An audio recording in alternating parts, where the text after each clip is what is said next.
সুপ্রভাত সবাইকে। অন্তরার ডায়েরির নতুন একটি ব্লগে আপনাদের স্বাগত জানাই।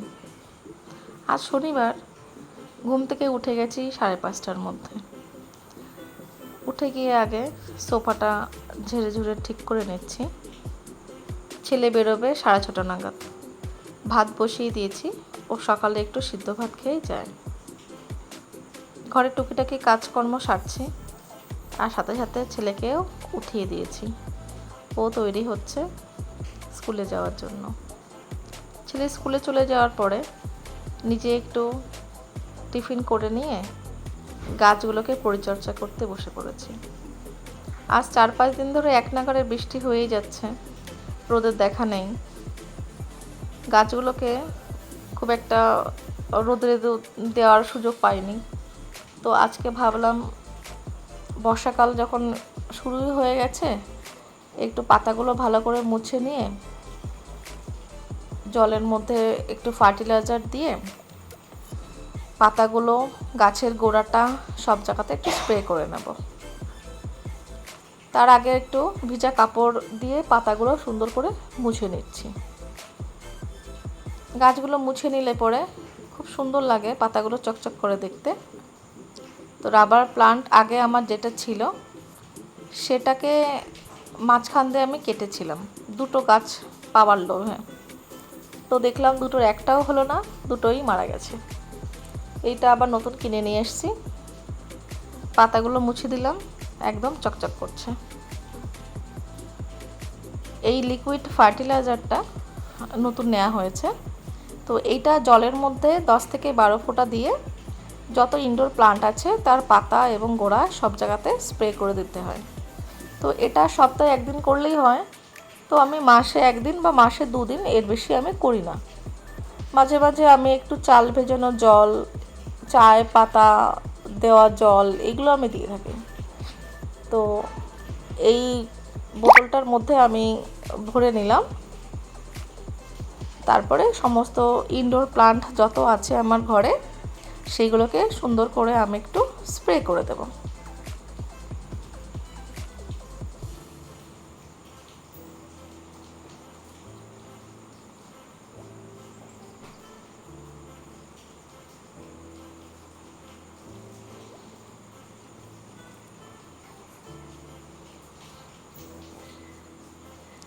আমার তো মনে হয় আউটডোরের থেকে ইনডোর প্লান্টের যত্নের বেশি প্রয়োজন।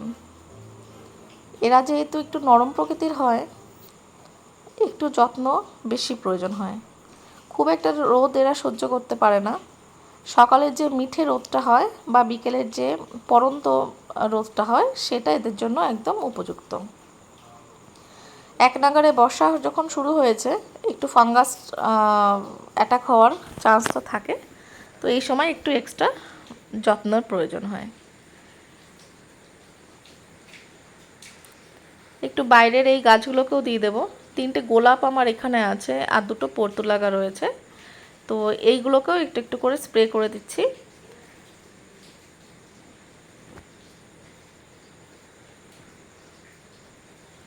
গোলাপ গাছগুলোকে, যেহেতু এখন বৃষ্টি শুরু হয়েছে, এইগুলোকে এবার আমি আস্তে আস্তে ছাদে নিয়ে যাব। এইখানটায় ওরা খুব একটা বৃষ্টির জলটা পায় না, অল্প করে একটু ছিটে ফুটে আসে। তো এদের বৃষ্টির জল লাগানোর জন্য এবার ছাদের দিকে নিয়ে যাব। দেখছি সানডেতে ছেলে আর হাজব্যান্ড দুজনকে বলবে মানে ধরে ধরে এগুলোকে ছাদে নিয়ে যাবে। তো আজকে আমি আমার যেই র্যাকটা বানিয়ে নিয়ে এসেছিলাম, এর উপরে যত ইনডোরগুলো ছিল সেগুলোকে ভালো করে লিকুইড ফার্টিলাইজার দিয়ে একটু বাইরে রেখেছি। কিছুটা গাছ আবার ভিতরে রেখেছি। এই জায়গাটা আবার একটু মুছে নিয়ে পরিষ্কার করে আবার রাখবো।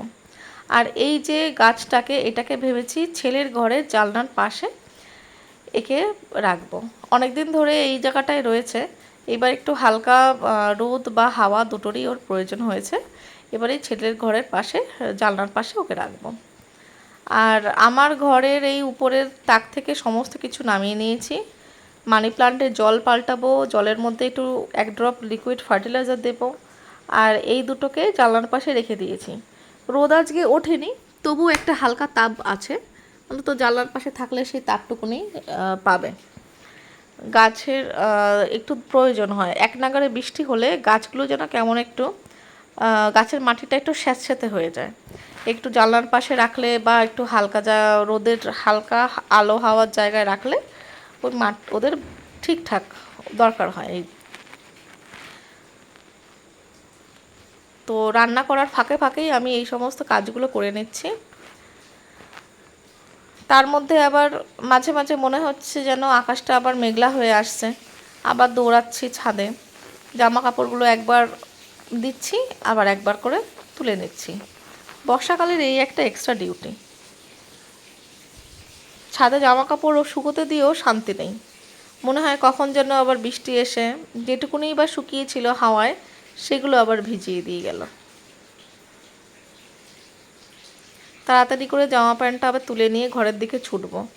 রান্নাটাও বসিয়ে দিয়ে এসছি, তার ফাঁকে ফাঁকে এই সমস্ত কাজগুলো আমি করছি। এর মধ্যে আবার ডেলিভারি ভাইয়ের ফোন, সে আর উপরে পর্যন্ত উঠে আসেনি, আমাকেই বাধ্য হয়ে দৌড়াতে হলো নিচে এই বক্সটা আনতে। নায়কা থেকে 2টো প্রোডাক্ট অর্ডার করেছিলাম, সেগুলোই এসেছে। থাক, এখন আর খুলবো না, পরে সময় করে নিয়ে খুলে দেখব। রান্নাবান্নার ফাঁকে ফাঁকেই এই সমস্ত টুকিটাকি কাজগুলো আমি করে নিচ্ছি। তার মধ্যে আবার ছেলে বাড়িতে এসে কিছু খাওয়া দাওয়া করবে, তার জন্য আয়োজন করে রাখতে হচ্ছে। 2টো আম আমি জলে ভিজিয়ে রেখেছি। কেনা আম যেহেতু, অন্তত 1 ঘন্টা থেকে 2 ঘন্টা ভিজিয়ে না রাখলে খাওয়াটা উচিত না, তো ভিজিয়ে রেখেছি আমটা। আমার রান্না প্রায় হয়ে গেছে, ডালটা হয়ে গেছে, লাউ বড়ি দিয়ে যে নিরামিষটা করেছিলাম সেটাও আমার হয়ে গেছে। আর এখন হচ্ছে আমার কচুরমুখী দিয়ে চিংড়ি মাছ। তো চিংড়ি মাছটা ভেজে তুলে রেখেছি, আর কচুরমুখীটা এখন এই কড়াইতে দিয়ে নেড়ে চেড়ে তারপরে আমি জল ঢালবো। তো আজকে আর কিছু করব না, এই 3 পদেই দিয়ে খাওয়া হয়ে যাবে, আর সাথে রয়েছে টক দই, এতেই আমাদের হয়ে যাবে। ছেলের স্কুল থেকে বাড়িতে চলে এসছে, ফ্রেশ হয়ে একটু হালকা করে খাওয়া দাওয়া করে নিয়ে ওকে বললাম, গিটার যখন শিখছিস 1 মাস 1.5 মাস হয়ে গেল, আমাকে একটু কিছু করে শোনা।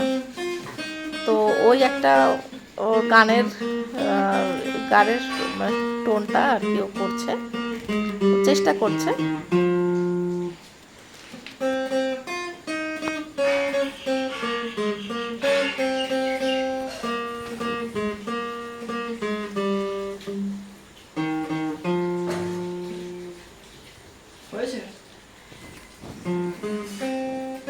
দুপুরবেলা খাওয়া দাওয়া সেরে নিয়ে সন্ধ্যায় আমরা বেরিয়েছিলাম একটু শপিং করতে।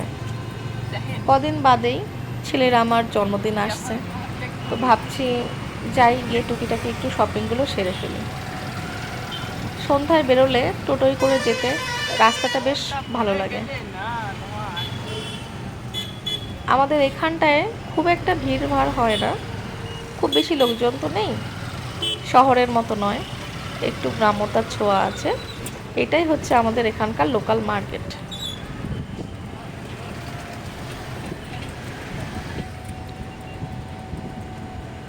ওই যে আমাদের ঠিকানা, ওইখানেই আমরা যাব আজকে। ছেলের জন্য টুকিটাকি কিছু জামা কাপড় নেওয়ার আছে। পৌঁছে গেছি আমরা স্টোরে। তো এখন চলে যাব মেন সেকশনে। ছেলের এখন বয় সেকশনে ওর হয় না, ওর মেন সেকশনে যেতে হয়। এই যে ছেলে সিঁড়িতে উঠেছে, আমি আর হাজব্যান্ড লিফটে উঠেছি। তো এখান থেকে ওকেই বলেছি, তুই তোর যেটা ভালো লাগে তুই সেটাই নে। এখন ছেলে বড় হয়ে যাচ্ছে, তো আস্তে আস্তে ওর চয়েসটাকে প্রাধান্য দেওয়া উচিত, তো সেটাই আমরা করছি। ওকে ছেড়ে দিয়েছি যে তোর যেটা ভালো লাগে তুই সেটাই নে। আজকে তাহলে ভিডিওটা এখানেই শেষ করছি। আপনারা সবাই ভালো থাকবেন, আর আমার ভিডিওটা যদি আপনাদের একটু ভালো লেগে থাকে অবশ্যই একটা লাইক এবং কমেন্ট করে দেবেন। সবাই ভালো থাকবেন, টাটা।